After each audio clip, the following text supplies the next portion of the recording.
Olá, meu nome é Eduardo Furiacasso Fleury. Gostaria de compartilhar com vocês um pouquinho da minha experiência com os implantes mamários e a doença do silicone.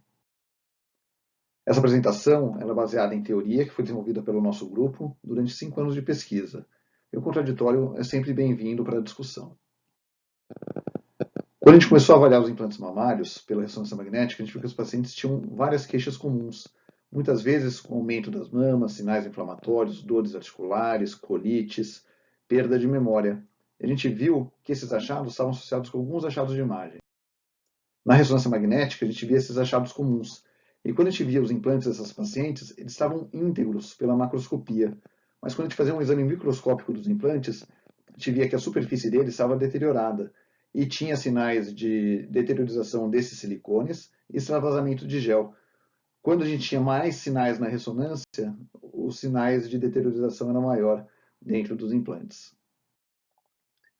É importante alguns conceitos para poder entender um pouquinho da apresentação de algumas células. Então, nas células que a gente tem no nossa circulação periférica, os monócitos e os linfócitos vão ser as células que vão estar na defesa e vão atuar na área do silicone. Então, o que acontece? O macrófago vai fagocitar o silicone e vai formar um complexo antígeno-anticorpo, que seria um macrófago espumoso. Ele é chave para o diagnóstico do granuloma na histologia. Aqui vai estimular os linfócitos T. Os linfócitos T vão modular a resposta inflamatória, para isso eles vão sofrer multiplicação por mitose, e esses linfócitos vão reconhecer o corpo estranho e vão atuar contra ele. Aqui ele é um processo que é autolimitado, com começo, meio e fim. É importante também a gente entender que os linfócitos eles vêm de uma célula primordial, que elas vão se diferenciando até ficar super especializada. Só que aqui são as células maduras, que ela tem uma alta especialização. Só que se a gente tem um consumo muito grande dessas células, a gente acaba recrutando as células cada vez menos maduras, até chegar às células mais indiferenciadas e que elas são menos especializadas para poder resolver o problema. Um trabalho que orientou muito a nossa pesquisa é esse trabalho feito pelo Dr. Capel, onde ele fez uma autópsia de 2 pacientes que doaram os corpos, que elas tinham a doença do silicone, mas morreram de outra causa. Elas doaram o corpo para pesquisa para poder descobrir onde que tinha o silicone. E para surpresa de todos, o silicone tinha em todos os órgãos, especialmente no intestino, como a gente vê no intestino delgado, intestino grosso, na mama, no pulmão e em quase todos os órgãos que foram estudados. Então, o que acontece? O implante ele é posto na paciente e ele é inerte, com o tempo ele vai se deteriorando. Algumas partículas e o extravasamento de gel eles acabam saindo com o tempo e vão entrar em contato com a cápsula fibrosa, que é uma barreira que o organismo desenvolveu contra o silicone. Com isso, o macrófago ele vai fazer a fagocitose desse silicone e vai ativar os linfócitos. Aqui vai modular uma resposta inflamatória que vai causar uma inflamação no local. Muitas vezes essa inflamação vai ter uma contratura capsular. Quando o linfócito desiste, vai ser formado naquela área que tinha o silicone uma célula gigante, que é uma cicatriz que teve esse problema, que é exatamente o granuloma, e a paciente vai ficar assintomática, até vir uma nova crise de uma nova resposta a um sangramento de silicone. Então, o paciente acaba, nesse mesmo tempo, como continua saindo silicone do implante, o silicone ele pode passar a barreira da cápsula fibrosa e ganhar o organismo. E nessa hora vai chegar no linfonodo e em órgãos-alvos, como pele, pulmão, olho, cérebro, sistema articular e digestivo.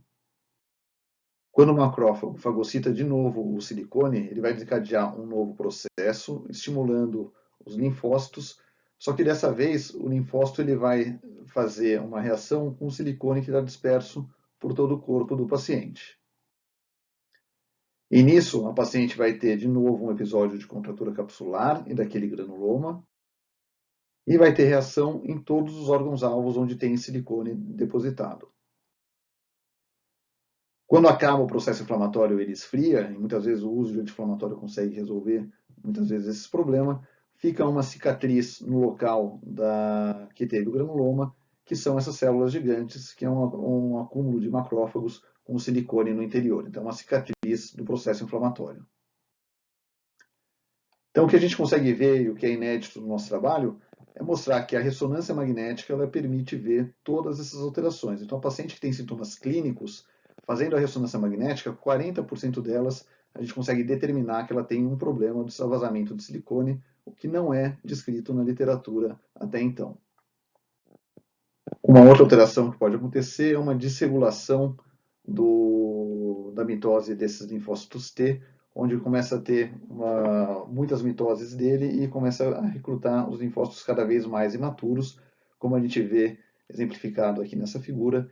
E nesses casos, o diagnóstico de linfoma anaplásico de grandes células pode ser feito. Então, a nossa teoria é de que o linfoma anaplásico de grandes células e a doença do silicone, que são originárias do granuloma, e que têm a mesma origem de doença.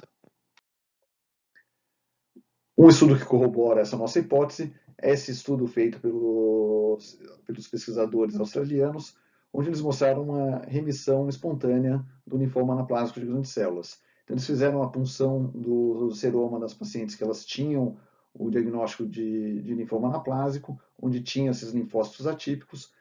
Antes da cirurgia, eles fizeram uma nova punção onde já tinha reduzido o tamanho desses linfócitos, e na época da cirurgia já não tinha mais os linfócitos, só tinha os macrófagos espumosos. Na cirurgia, eles ainda viram que tinha o silicone no interior, o que corrobora bastante com os nossos achados. Então, basicamente, se você tem um problema do silicone, você tirando o silicone, que é o gerador do sangramento do silicone, e a cápsula fibrosa, você consegue resolver a maior parte dos sintomas clínicos. E daí a paciente vai ter o silicone de cicatriz nos órgãos, mas não vai ter um desenvolvimento de uma nova inflamação.